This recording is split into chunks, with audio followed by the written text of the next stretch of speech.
Wow, it's beautiful. It's the first renderings of what we're doing. So I want to wish everybody a big hello and Merry Christmas and welcome to Mar-a-Lago for this exciting announcement of the new Golden Fleet. We're calling it the Golden Fleet that we're building for the United States Navy. As you know, we're desperately in need of ships. Our ships some of them have gotten old and tired and obsolete, and we're going to go the exact opposite direction. We're delighted to be joined by Secretary of War Pete Hegseth, who's doing a fantastic job, and Secretary of the Navy, John Phelan.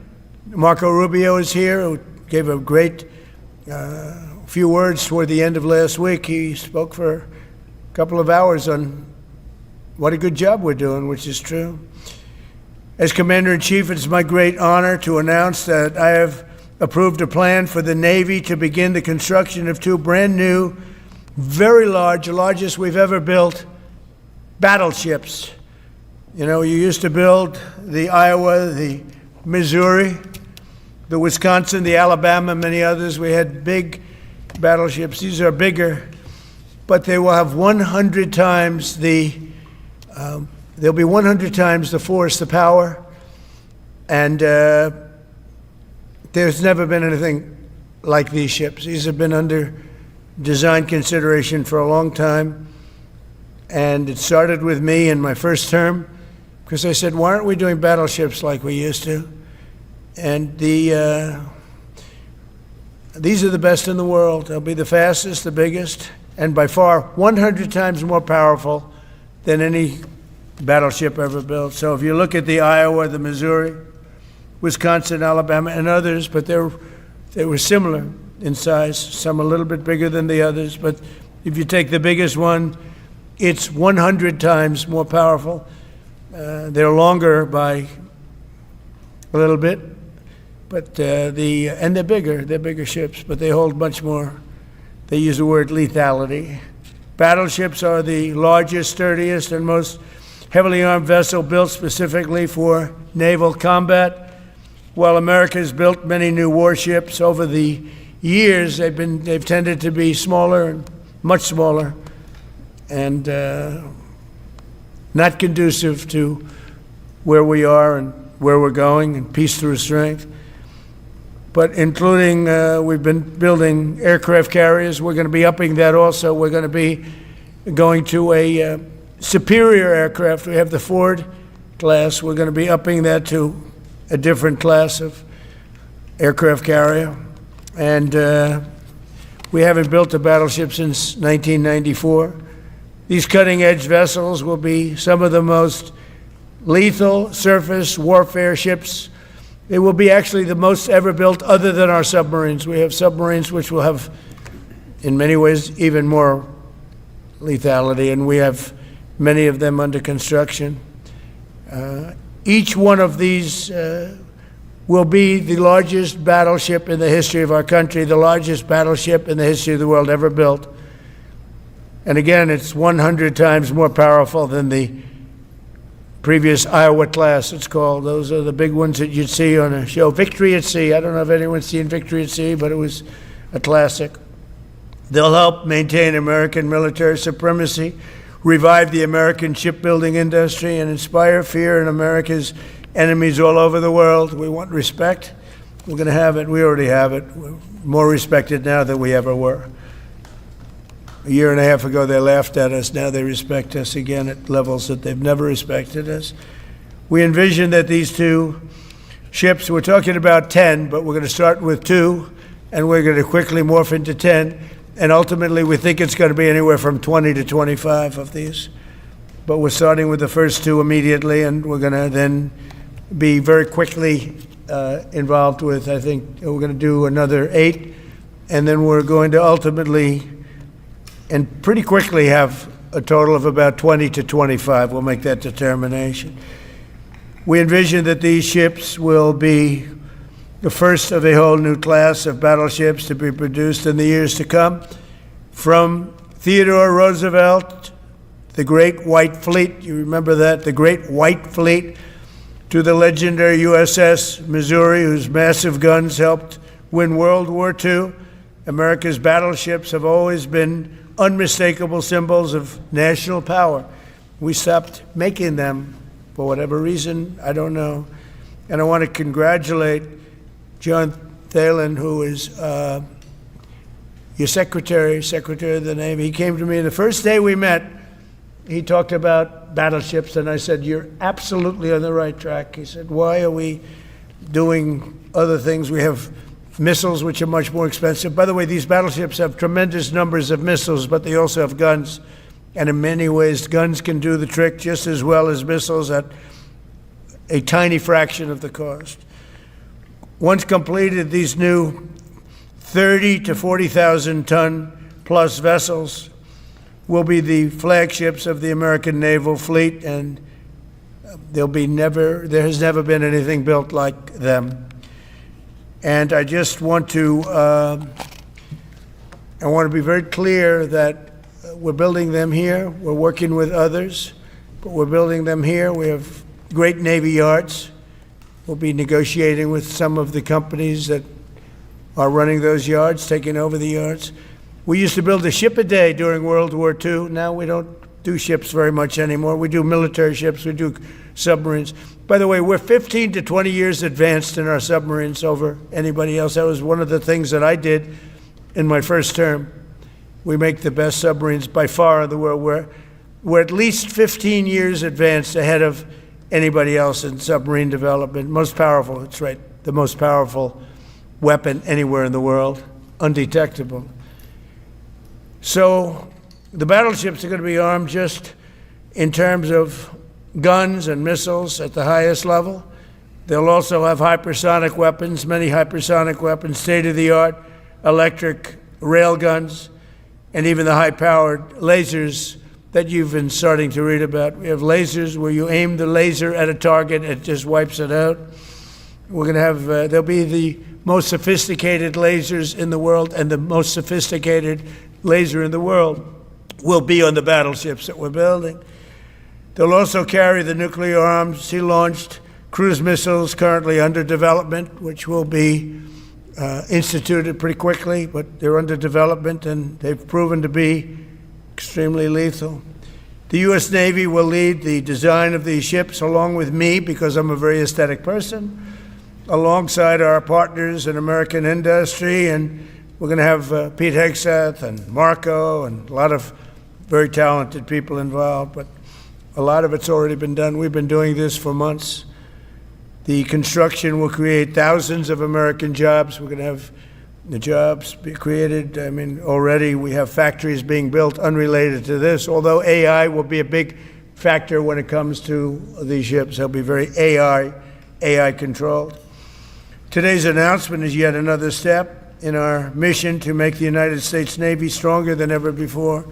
Again, when you talk about 100 times the power of these massive ships that we had years ago, it's pretty amazing. And next week, I'm going to meet with the defense prime contractors. I'm going to meet with them here, Florida.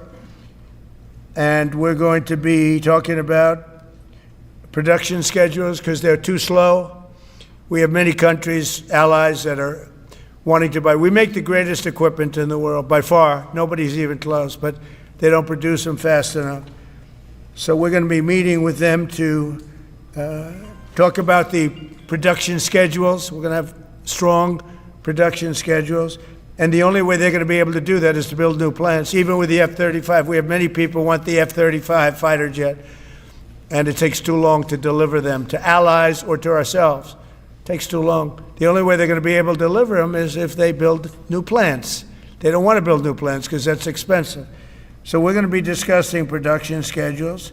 We're going to be discussing CapEx spending. We'll be discussing the pay to executives where they're making $45 and $50 million a year and not being able to build quickly. They're going to make that kind of money. They have to build quickly. Again, we make the best equipment in the world, but they don't make them fast enough. And we're going to be also discussing dividends. We want the dividends to go into the creation of production facilities. So we'll be talking about all CapEx, dividends, and the pay. We're also going to be talking about buybacks. They spend so much money on buybacks. They want to buy back their stock. I don't want them to buy back their stock. I want them to put the money in plant and equipment so they can build these planes fast, rapidly, like immediately. I mean, I have sold more planes than any president by far, times probably 20. So every time I go someplace, I sell 100 planes. That includes commercial planes, Boeings, et cetera, but it also includes fighter jets. And I'm always having to say 5 years, 6 years, 7 years, helicopters, Apache helicopters, many years. India bought them. They want to get them. They don't want to wait a long time. So we don't want to have executives making $50 million a year, issuing big dividends to everybody, and also doing buybacks. And then they say, well, we don't have the money to build a plant. They got to build plants. Plants to make F-35s, plants to make helicopters, plants to make the F-47 new jet. And that's it. And that's what I'm going to be talking to them about. They're going to start spending money on building airplanes and ships and the things that we need, not in 10 years and 15 years. We need them now. And we're strong about it. Last week, the Navy announced a brand new class of frigate, and they're going to be working with the South Korean company. Hanwha, good company, recently agreed to invest $5 billion in Philadelphia Naval Shipyard. We're opening up the Philadelphia Shipyard, once a great yard. Now it was a long time ago decommissioned, but now it's reopening. Working with the Navy and working with private companies. The record-setting defense bill I signed last week authorized $26 billion to build new ships, including destroyers and various others. We already have a lot of submarines, as you know, under construction. We're building a lot of submarines. I tell you, to be exact, we have right now 15 submarines under construction or ready to start. And we have, again, the greatest submarine in the world with our technology, like they talk about chips. Well, I would say submarines are a bigger deal than chips. We're at least 15 years ahead of any other competitor. China, Russia, nobody can come close. We're also building right now 3 large aircraft carriers in addition to the ones we have. And we have, actually, interestingly, we have a lot of submarines. How many submarines do we have now altogether, approximately? Huh? What? Over 30. We have over 30. But these are the super duper subs, and there's nothing like them. So we're going to be doing from 12 to 15 brand new submarines. We have a couple of other things going on. We'll be building other elements of Navy. We'll be fixing up headquarters. We'll be fixing up places for our great sailors to live. And we're going to be working very hard with companies, but we're also going to be penalizing companies that aren't doing a good job. For instance, when they built the Ford, Gerald Ford, the cost overruns were ridiculous. That was done in Norfolk, Virginia. We're going to be talking about that with that company. The cost overruns were out of control.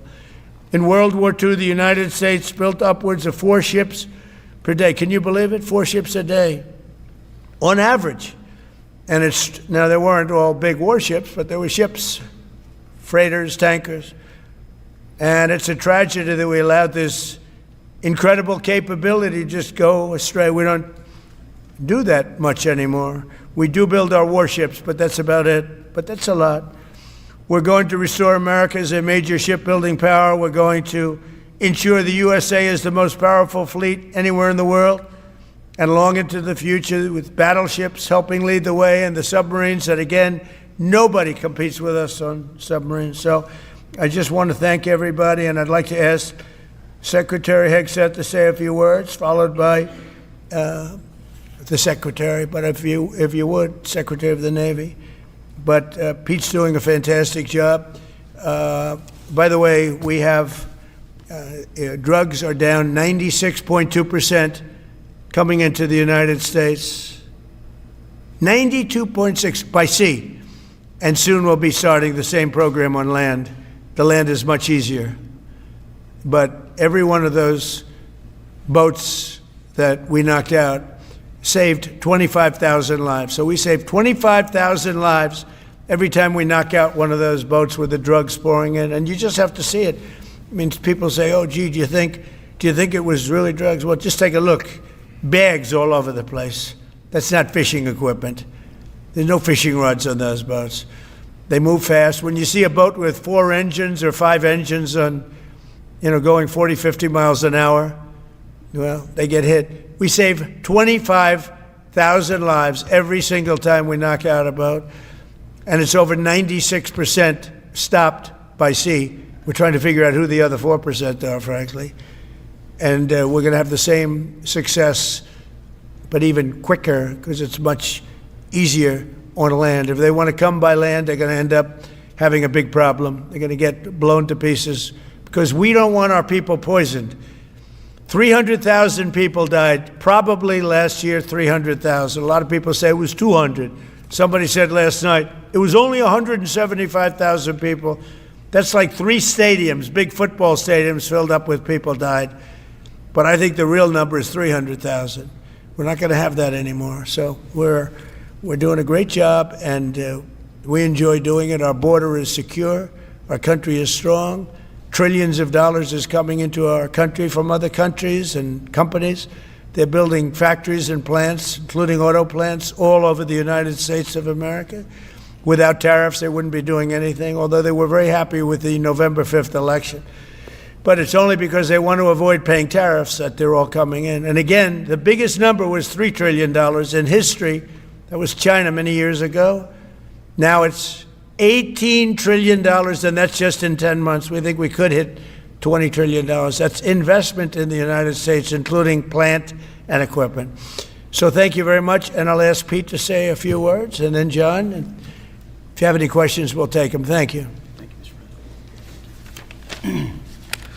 Well, Mr. President, you're exactly right. There are no fishing poles, no fishermen, and no fishing boats. Just drug dealers and narco-terrorists, and with every strike, we're saving American lives. No other president was willing to do real deterrence. That's exactly what's happening. It's an honor to be here, Mr. President, Mr. Secretary, Secretary Rubio, to talk about what peace through strength really looks like. You can talk about it, or you can invest in it, and you can build it. And that's exactly what President Trump is doing. At the Department of War, we're restoring the warrior ethos. In fact, the President mentioned the NDAA. We put into law merit-based. We put into law getting rid of DEI and political correctness. That's now part of how our military operates. And you've seen it in record recruiting in the spirit of the Department of War. We're rebuilding the military. President Trump did it once. He's doing again with historic investments today in shipbuilding. And we're reestablishing deterrence, whether that's at the border, whether it's through Golden Dome, what happened with Midnight Hammer and what Iran found out, those drug boats, and of course the Houthis opening up the shipping lanes. American strength is back on the world stage. And the announcement of the Golden Fleet, anchored by new battleships, the biggest and most lethal ever, accomplishes all 3 of those things and marks a generational commitment to American sea power. Across the entire department, we are developing new operational concepts, deploying cutting-edge technologies, and making major investments, including in our Navy. This is happening in all domains, including space, as the President has talked about before anyone else.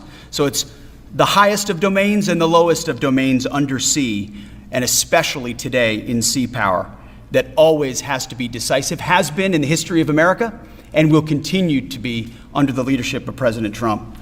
We will make sure that anything that flows from our country and with our allies flows freely and uncontested. New and better ships will provide that deterrent today and for generations to come. This new class, these new investments, will be the types of things that for decades, for centuries, the American people will look back and thank President Trump for having the vision and the willingness to invest right now in capabilities we need today, tomorrow, and long into the future. So, Mr. President, thank you for this investment, and I'll hand it over now to the Navy Secretary.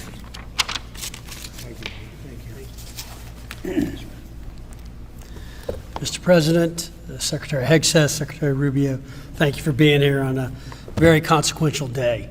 From my very first conversation with President Trump about serving as a Secretary of the Navy, he's talked about the great Iowa-class battleship and why America doesn't build ships anymore with that kind of offensive firepower that takes the fight to the enemy. During my time in the job, I've talked extensively with our combatant commanders, like Admiral Paparo and Admiral Cooper, and our CNO, Admiral Cottle. And what I've learned is that not only is the President's idea a good one, it's something that Navy desperately needs and now has a formal requirement for. The future Trump-class battleship, the USS Defiant, will be the largest, deadliest, and most versatile and best-looking warship anywhere on the world's oceans. I want to thank the President for his vision to make this game-changing capability for the United States Navy. The Iowa was designed to go on the attack with the biggest guns, and that's exactly what will define the Trump-class battleships: offensive firepower from the biggest guns of our era. This ship isn't just to swat the arrows. It is going to reach out and kill the archers.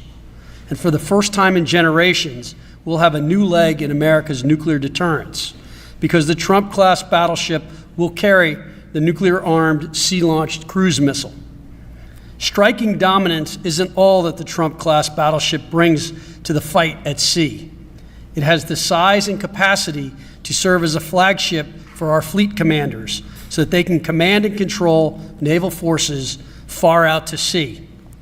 As shown in the series, and the President mentioned it, Victory at Sea, Admirals Bull Halsey and Raymond Spruance commanded the war in the Pacific from their battleship flagships during World War II. Now this new battleship will command everything from warships to drones and everything in between.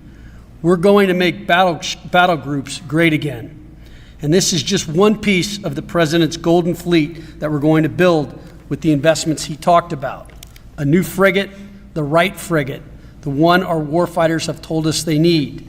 More amphibious power for our Marines with new capabilities like the medium landing ship. As part of the Navy's high-low mix, we're moving out aggressively on unmanned vessels with funding from the President's One Big Beautiful Bill to bring options to the fight and pull new, non-traditional defense partners into the American shipbuilding ecosystem. And we're making a generational investment in support ships. Logistics wins wars, and that kind of shipbuilding is the spark that will ignite the industrial base and help power the commercial shipbuilding that the President has called for. Under your leadership, Mr. President, we will have more tonnage and firepower under construction than ever before in our history. Building the President's Golden Fleet means jobs across the United States now. There'll be work for shipyards everywhere, from Philadelphia to San Diego, from Maine to Mississippi, from the Great Lakes to the Gulf Coast. And for manufacturers that will build components for this battleship in every state. The President has been clear. We must bring back our American maritime industrial might. And he has told me many times that as Secretary of the Navy, it is my job to equip our sailors to win the fight at sea with the finest ships in our history. To conclude, the USS Defiant battleship will inspire awe and reverence for the American flag whenever it pulls into a foreign port. It will be a source of pride for every American when it brings home our brave sailors who will sail defiant, raise their fists, and say, "We are peace through strength." And our adversaries will know when the Trump-class USS Defiant appears on the horizon, American victory at sea is inevitable. Thank you, Mr. President. Now, when a conflict arises, you are going to ask not one, but two questions. Where are the carriers and where are the battleships? Thank you. Thank you very much. Thank you. I just want to mention that John Phelan is one of the most successful businessmen in the country, in our country.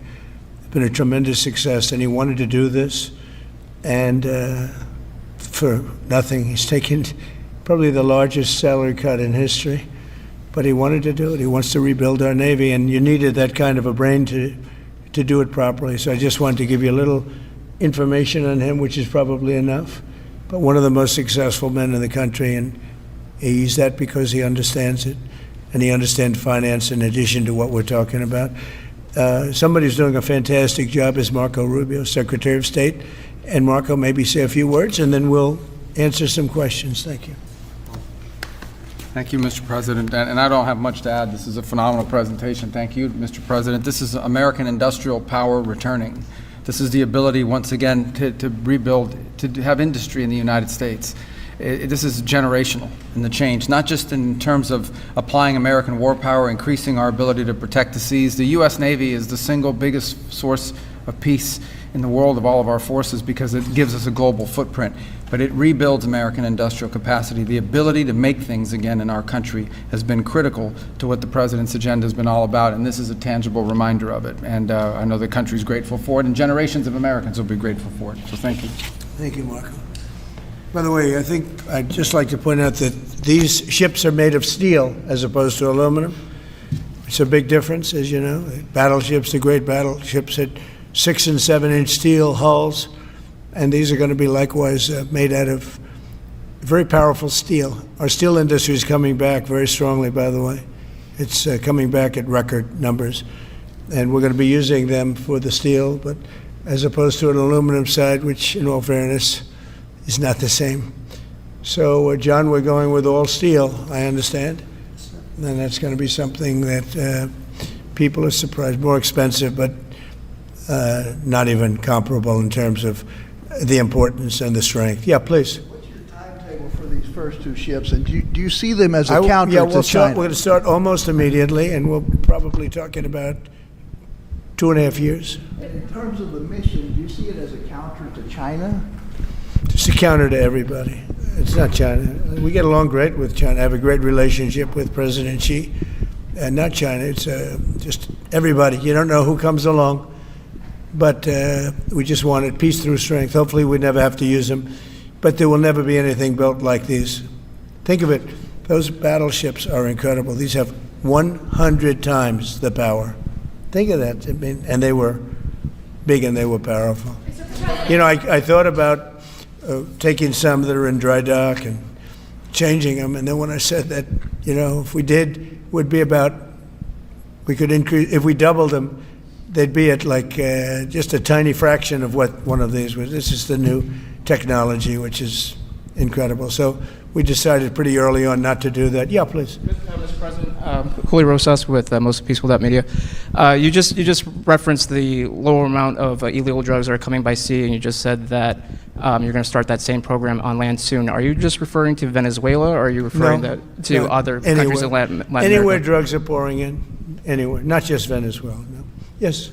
Speaking of Venezuela, oil. What are we going to do with the oil that we have?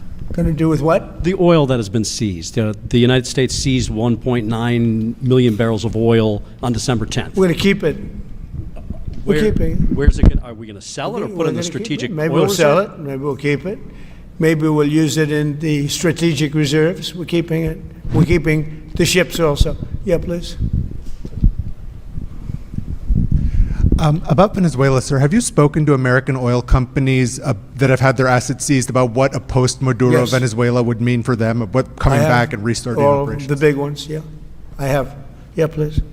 Why do you feel like this initiative was neglected for so many years, and does this come amidst the rising tensions between the U.S. and Venezuela? We're talking about with Venezuela? Yes. Well, you had a different kind of a president before me. They didn't mind being ripped off. They didn't mind being robbed. They didn't mind drugs pouring into our country. They didn't mind the jails of Venezuela and Trinidad being emptied into the U.S., where they take over Colorado and other places. I do mind. So you had a different kind of a president. I hope people are enjoying it because we've never been respected more than we are now. Yeah, please. Thank you. Thank you, Mr. President. Were you surprised by the number of photos of Bill Clinton in the Epstein files? And can you commit to their full... What? And were you surprised by the number of photos of Bill Clinton in the Epstein files? And can you commit to their full release by the end of the year? Some of the victims were protesting that too many of them were redacted. I know there are a lot of people that are angry about all of the pictures of other people, you know, but I think it's terrible. Look, I like Bill Clinton. I've always gotten along with Bill Clinton. I've been nice to him. He's been nice to me. We've always gotten along. Respect him.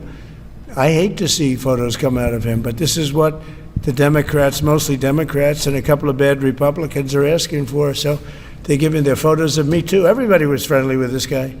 either friendly or not friendly, but they, he was around. He was all over Palm Beach and other places. The head of Harvard was his best friend, Larry Summers. And Bill Clinton was a friend of his, but everybody was. I actually threw him out of Mar-a-Lago. And as a person that was in Mar-a-Lago, I threw him out. Mar-a-Lago, this is Mar-a-Lago. It's the hottest place I think it's the hottest place in the world, but it's the hottest place in Florida. And everybody would come here, he'd come here. We actually threw him out. But no, I don't like the pictures of Bill Clinton being shown. I don't like the pictures of other people being shown. I think it's a terrible thing. I think Bill Clinton's a big boy, he can handle it, but you probably have pictures being exposed of other people that innocently met Jeffrey Epstein years ago, many years ago, and they're, highly respected bankers and lawyers and others, and they'll end up, because of guys like Massey, who's a real lowlife, whose polls are down to about 9%, by the way, in the great state of Kentucky. If you look at Kentucky, Kentucky is such a great place, but I don't know, they've got a couple of people on there that are very strange in terms of leadership, but Massey's a loser, and he likes it, and that he works with the Democrats. He's just being used by the Democrats, because what this whole thing is with Epstein is a way of trying to deflect from the tremendous success that the Republican Party has. Like, for instance, today we're building the biggest ships in the world, most powerful ships in the world, and they're asking me questions about Jeffrey Epstein. I thought that was finished. I believe they gave over 100,000 pages of documents, and there is tremendous backlash. It's an interesting question, because a lot of people are very angry that pictures are being released of other people that really had nothing to do with Epstein, but they're in a picture with him because he was at a party, and you ruin a reputation of somebody. So a lot of people are very angry that this continues. A lot of Republicans are angry because of the fact that it's just used to deflect against a tremendous success. Look, we have $18 trillion coming into our country. We have, I believe, we're going to have the most successful economy in history. We inherited a mess. Now prices are coming way down. Gasoline is less than $2 in some states, $1.99, $1.97, $1.95 a gallon. $1.95. Think of that. A gallon. Nobody ever thought they'd see that. They don't want to talk about that. They want to talk about Epstein. And the problem is a lot of Democrats are being caught up in the web, like Larry Summers. Larry Summers was the head of Harvard. He's now been forced to resign from every board he's on, and he was thrown off the Harvard board. Now he was at Epstein's Island a lot. I wasn't. I never went there, by the way. But fortunately, it's nice. But I never went there. But a lot of people did go there. But instead of talking about the battleships, or instead of talking about most favored nations drugs, we're bringing down drug prices like at a level that has never even been thought of, by thousands. Think of it, by 1,000%, by 1,200, 1,300, 1,400% in some cases. A drug that sells for $10 in London is costing $130 in New York. We're bringing it down to $20, and they're going to go up to 20. So they're going from 10 to 20, which is a doubling. It's a doubling. That's a lot, but it's a doubling. But we're going down to 20. So we're going down, if you can do your own math, but it's 2,000%, 3,000%. It's pretty amazing. And the New York Times had a story about it, a small story, way in the back of the paper. It's the single biggest thing to happen with respect to drugs probably in 50 years. It's never been anything like this. In my first term, I was able to get drug prices down 0.25%. It's the first time in 28 years that they went down. 0.25%. I was so proud of myself. Now we're doing them 2,000%, 1,500%, 1,200%. That pill that sold for $130 will now be selling, as an example, for $20, because the rest of the world took advantage of us. Without tariffs, I could have never done it. I called up the heads of the countries. As an example, France, I spoke to a very good man, President Macron of France, and I said, Emmanuel, you have to raise your drug prices.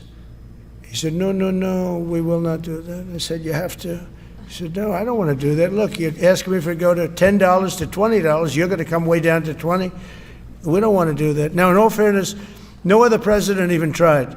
But if they did try, there was actually a fake story in stupid USA Today. I didn't even think they'd make it anymore. I haven't. But I saw a story where Biden was trying to do this. Biden never tried to do it. Biden didn't know he was alive. He never tried to do it. But they're taking it from $10 to $20. So he would say, and the other leader said the same thing. No, we won't do it. I said, no, you're going to do it 100%. They said, nope, we're not doing it. We're not going to double our price. Because, again, if you go from $10 to $20, they're doubling their price. We're coming down, though, from $130 to $20, because we're going to get the lowest drug prices in the world. Whatever the lowest price is called favored nations, we're going to have the lowest price. So I said, no, you're going to. No, I will not do this. Politically, it's unacceptable. I said, Emmanuel, you're going to do it 100%. Please accept it now. Be nice. You're going to do it 100%. No, I will not. I said, yes, you are. He said, why do you keep telling me I am when I'm not? Because if you don't do it, I'm going to put a 25% tariff on everything France sells into the United States of America. And that's approximately 20 times more than I'm asking for with respect to drug prices. He said, I see. I agree to do it. Every other country said the exact same thing. They all said, nope, I will not do it. I said, all right, on Monday morning you'll have the 25% tariff, everything you sell. In the case of France, it was wine, champagne, cars, everything they sell. It's 25 to 30 times the price of what we're talking about, at 25%.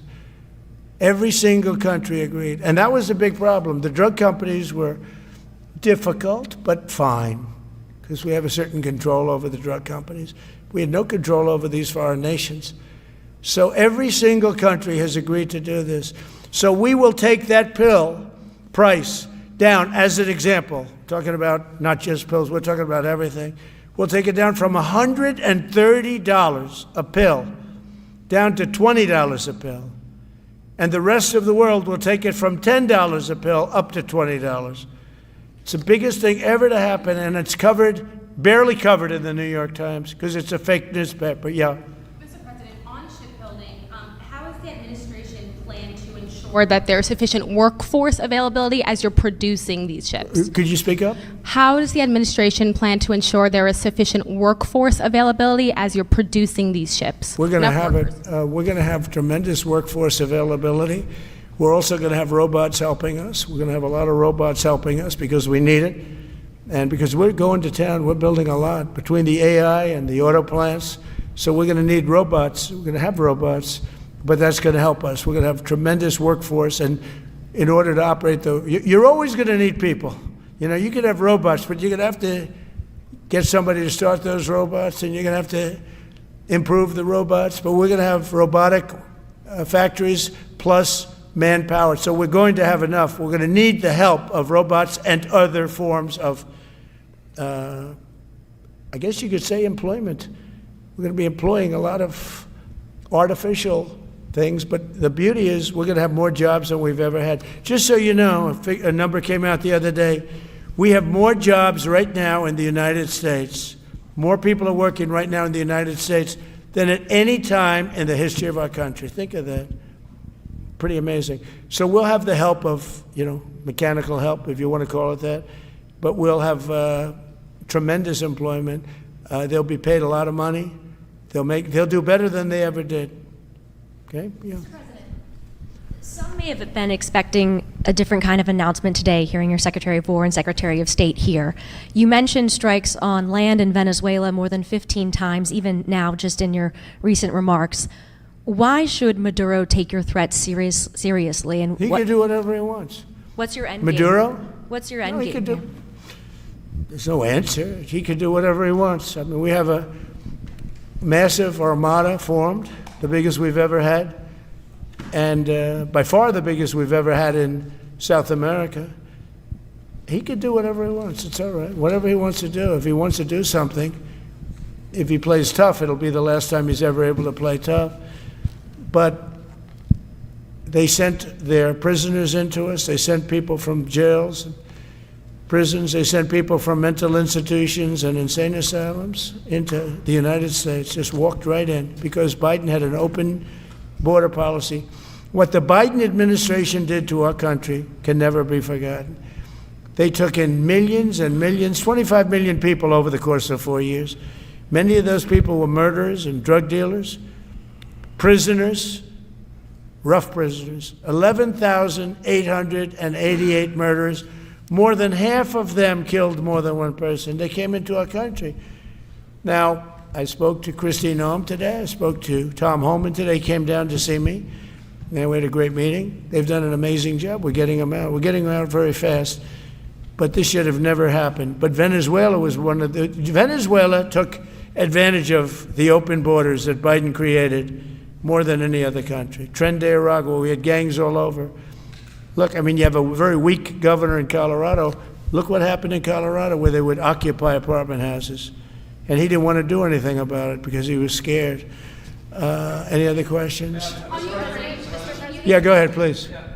So in response to the United States taking sanctioned oil from Venezuela, Colombian President Gustavo Petro criticized the United States by saying, well, the Southwest is stolen land and that it should be returned to Latin America. I just wanted to know what your response to that is. Well, he has to watch because, you know, he's got drug factories. They make cocaine in Colombia. And he's no friend of the United States. He's very bad guy. And he's got to watch his ass because he makes cocaine and they send it into the United States of America from Colombia. We love the Colombian people. I love the Colombian people. They're great people, energetic, smart, great. But their new leader is a troublemaker, and he better watch it. He better close up those cocaine factories. They have at least 3 major cocaine factories. We know where they are. He better close them up fast, yeah. By the way, it's made and sold into the United States. Comes through Mexico.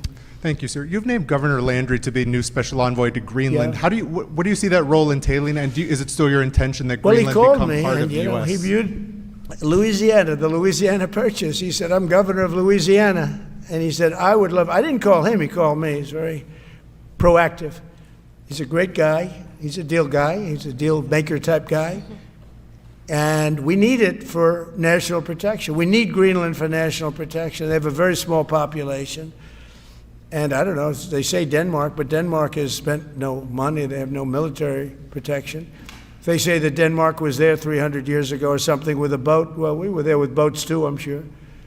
So we'll have to work it all out. But he felt very strongly, we need it for we need Greenland for national security. Not for minerals. We have so many sites for minerals and oil and everything. We have more oil than any other country in the world. We need Greenland for national security. And if you take a look at Greenland, you look up and down the coast, you have Russian and Chinese ships all over the place. We need it for national security. We have to have it. And he wanted to lead the charge. So we're making him, Marco, today, a special envoy to Greenland. Greenland's a big deal. Yeah. On the talks that took place this past weekend, and could a trilateral discussion of sort be the next step for Ukrainian, U.S., and Russian delegations? So the talks on Ukraine, Russia are going along. They lost, as you know, 27,000 soldiers last month, mostly soldiers, some people in Kiev, etc., but mostly soldiers. And the talks are going along. And I say that, you know, there's tremendous hatred between these two leaders, between President Putin, President Zelensky, tremendous hatred. And I hope we can get it done. We are talking. Talks are going okay. But, you know, I've solved 8 wars. And Thailand is starting to shape up. You know, they started with Cambodia. They started up again. But I think, Marco, we have that in pretty good shape to have that stopped. So we stopped 8 wars. And I thought this would be in the middle of the pack. But maybe easy, but in the middle of the pack. But there's a lot of hatred between those two people, and when there's hatred, there's, you know. But we stopped one war 38 years, one war 35 years, one war was going on for 32 years. And we stopped, think of it, we stopped a potential nuclear war between Pakistan and India. And the head of Pakistan, highly respected general, he's a field marshal, and also the Prime Minister of Pakistan said, President Trump saved 10 million lives, maybe more, by getting that war. You know, 8 planes were shot down. That war was starting to rage. And he actually said the other day that President Trump saved 10 million lives, maybe more. So we solved all these wars. The only one I haven't solved yet is Russia, Ukraine. Are you still pushing for the Christmas Day deadline with Russia and Ukraine? And have you spoken with Putin or Zelensky or plan to push the I'll do deal? whatever I have to do. I mean, I'd like to see it stop. Look, we don't lose any money on that war anymore. You know, Biden gave $350 billion, and who knows what happened to it. We now sell missiles, planes, all of the best military equipment. We sell it to NATO. We got NATO to go from 2% GDP to 5%. Nobody believed that to this day. Nobody's going to write that, but nobody believed it. And they take that money and they pay it to the United States for weapons. So we sell weapons to NATO. We sell full price. We sell weapons to NATO, and NATO takes those weapons and probably distributes them, but gives a lot of them to Ukraine. So we don't lose any money like we did with Biden. He was spending money like a fool. He was a fool. What he did to our country is so horrible. But he gave it $350 billion between cash, gave a lot of cash, $350 between cash and weapons. You remember at the beginning of that whole thing, I gave them javelins. Javelins are the anti-tank busters. And President Obama at the time gave them sheets. I gave them javelins. They gave them sheets. But you know, the bottom line, it's time for, I think they're all tired of that war. Everyone's tired of that war. It's got to stop. Yeah, please. The U.S. was in active pursuit of a sanctioned oil tanker yesterday. Are you able to share what became of that tanker? Was the U.S. able to seize it? No, it's moving along, and we'll end up getting it. Yeah, we're actually pursuing it. Can you imagine? Because it came from the wrong location. It came out of Venezuela, and it was sanctioned. Yeah, please. Ultimate goal in Venezuela to force Maduro from power. Well, I think it probably would. I can't tell that. That's up to him, what he wants to do. I think it would be smart for him to do that. But again, we're going to find out. Look, Venezuela did terrible things to the United States. They sent hundreds of thousands of people, millions of people, into our open border. They sent their criminals, they sent their prisoners, they sent their drug dealers, they sent their mentally insane and incompetent people into our country, more than any other country. Others did too. The Congo did. Others did too. And we just let them come right in because we were run by a stupid president. But you don't have a stupid president anymore. Mr. President, have you set up the meeting with the healthcare insurers just yet? And what are you hoping to get? How are you hoping to lower I'll be setting it up. I think costs? we're going to meet with the healthcare insurers, the insurance companies. So what I'm asking for in healthcare is very simple. Obamacare is a disaster. I call it the Unaffordable Care Act. Unaffordable as opposed to, it's unaffordable. They're going to have a tremendous increase in premiums, which is Obamacare, which is them, the Democrats' fault. They'll try and blame Republicans. It has nothing to do with us. It's the Democrats' fault. What I want to do is we spend hundreds of billions of dollars a year that go to insurance companies. I want that money to go to the people and let the people buy their own health care. And everybody loves it. It's become our issue. Now, before I do that, I'll meet with the insurance companies, just as I met with the drug companies. As you know, we're meeting with 4 other drug companies, Johnson & Johnson, but they've all agreed. We're meeting with them this week. It's coming up. It'll be a similar meeting. They've all agreed. But nobody would have thought the drug companies were going to do what they did, where they're giving away free drugs. And they've been so great, okay? And we have most favored nations. Nobody thought that was possible. I don't think any other president ever tried to get it because they never thought they could. But with respect to the insurance companies, I want to meet. There's essentially 14 of them, 10 big, but there's a total of 14 pretty much, pretty big. And I want to meet with them, and I want to say, I want you to cut your rates way down, way down. And maybe if they do that, we'll be able to not cut them out. We'll be able to continue to deal with them, which is probably a little easier process. I think the best process is pay the money directly to the people, let them buy their own health care. But I'm going to meet with them the first week back. I do it now, but they're trying to come up with a schedule. They want to meet badly, they've told me, but they want to come up with a schedule. I said, make it a good schedule. Your rates have to come way down. We're also going to meet with other insurance companies because under Biden, the insurance rates have gone through the roof. Auto insurance, home insurance. I mean, insurance companies are making far more than they're entitled to make. So we're going to be doing that. But just in the meantime, we'll be meeting with the insurance companies in the first week, the first few days back in Washington, because they're trying to come up with a proposal that will satisfy me. Thank you very much, everybody. Appreciate it. I hope you're going to enjoy the battleships. They're going to be beautiful. Thank you. And have a great Christmas if I don't speak to you. Thank you very much. Thank you very much.